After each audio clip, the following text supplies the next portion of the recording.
Por aquellos días Jesús se retiró al monte a orar y se pasó la noche en oración con Dios. Cuando se hizo de día, llamó a sus discípulos, eligió a 12 de entre ellos y les dio el nombre de apóstoles.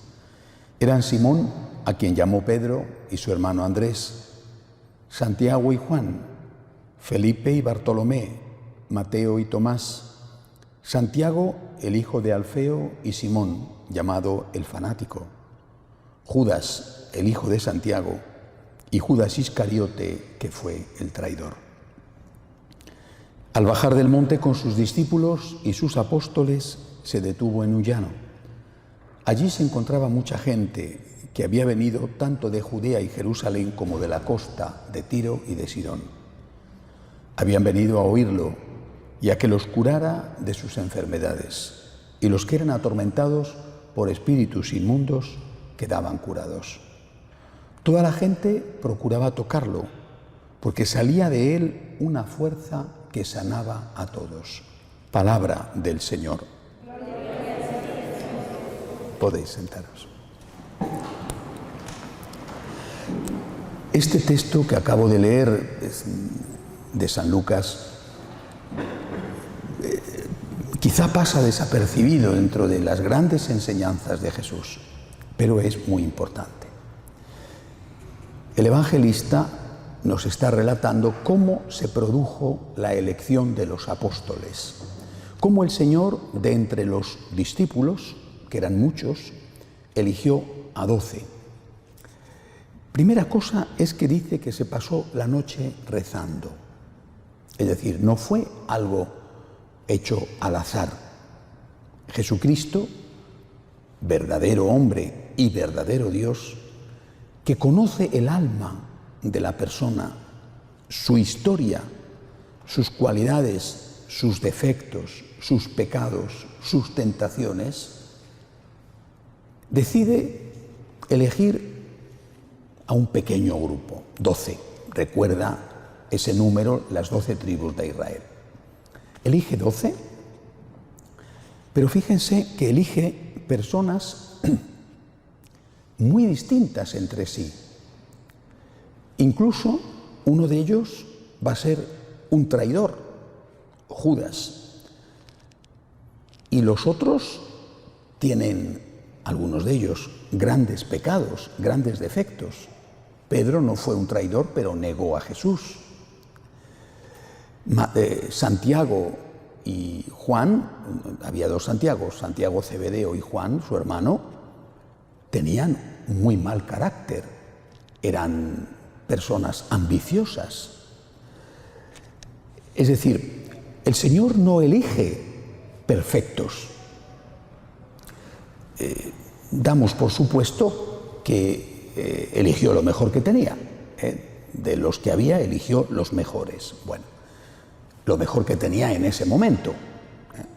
Si hubiera tenido que elegir a lo largo de la historia, pues quizá hubiera elegido a San Francisco de Asís, a San Ignacio de Loyola, San Juan Pablo II, en fin, eligió de lo que había en ese momento. Y eligió lo mejor que tenía. Y lo mejor que tenía no era perfecto. Esto es algo muy importante a tener en cuenta. ¿Por qué? Porque muchas veces la comunidad exige a sus sacerdotes más que lo que exigió Jesús a los apóstoles. Es decir, muchas veces la comunidad exige a sus sacerdotes que prediquen bien, que tengan buen carácter, que no tengan ningún tipo de pecados, que sean inteligentes. Pues sería estupendo que fuera así, ¿verdad? Que todos los sacerdotes fueran santos, sabios, elocuentes, perfectos. ¿Y dónde está ese mirlo blanco? Pues a lo mejor dices, bueno, vamos a buscar a lo largo de la historia y te encuentras, qué sé yo, con un San Luis Gonzaga, que con un, repito, San Ignacio, con un San Francisco. Sí, pero pero esto es lo que hay. Cuando en una ocasión a Santa Teresa de Jesús, que estaba haciendo fundaciones, como yo ahora, pero ella era santa y yo no, pero estaba haciendo fundaciones, ¿no? Fundaba un convento, fundaba otro, y allí dejaba unas cuantas monjas, en otro sitio otras cuantas. Una superiora se le quejó y le dijo: madre, me ha dejado usted aquí a estas hermanas, y esta y aquella tienen estos defectos, es difícil la vida con ellas. Y Santa Teresa le contestó: con estos bueyes tenemos que arar. Esto es lo que hay. A mí me llama la atención mucho que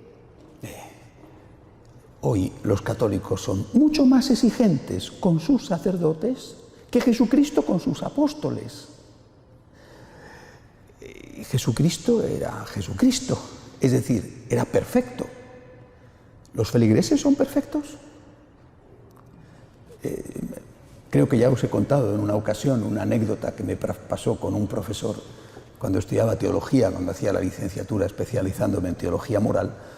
La asignatura que más me interesaba, historia de la moral, porque me gusta mucho la historia, la que más me interesaba fue la peor, porque tuve un profesor no malo, sino malísimo. En cualquier carrera, en cualquier universidad, hay profesores perfectos, regulares y malos. Aquel era pésimo, horrible. Y un día, al final de curso, nos dijo: sé que os quejáis de mí, sé que decís que no soy un buen profesor. Quizá tengáis razón, pero yo me pregunto, ¿vosotros sois buenos alumnos? A mí, por lo menos, aquello me sentó. Y yo dije: pues este señor, que no es un buen profesor, quizá tenga razón también. ¿Soy yo acaso un buen alumno? A mí me llama la atención mucho que Jesucristo, que es Dios, que conoce al hombre, que sabe cómo somos, que se ha pasado la noche rezando, que ha hecho un discernimiento, elija personas que tienen defectos. Algunos le van a traicionar. Y nosotros, en cambio, somos absolutamente exigentes. No aceptamos nada, criticamos todo, como si nosotros fuéramos perfectos. Con esto no quiero decir que los sacerdotes no tengamos que hacer un enorme esfuerzo por ser perfectos, por prepararnos bien las homilías, esto es verdad, pero este esfuerzo lo tenemos que hacer todos. ¿O solo al sacerdote hay que pedirle la perfección? ¿El laico no? ¿No hay una llamada común, universal a la santidad? ¿Tengo que pedirle al cura que sea el super 10 y yo puedo estar tranquilo siendo el super 0? El sacerdote, nosotros los sacerdotes, tenemos mucho que avanzar en la santidad. Todos, yo desde luego. Y todos los días, empiezo por mí, tenemos que hacer un acto de conversión, un acto de humildad. Señor, perdóname por no estar a la altura en todos los aspectos de lo que debe de ser alguien que te representa a ti. Pero los fieles también tienen que hacer lo mismo. Y no hay que olvidar nunca, que cuando un dedo señala a alguien, los otros dedos te están señalando a ti. Que Dios nos ayude. De pie.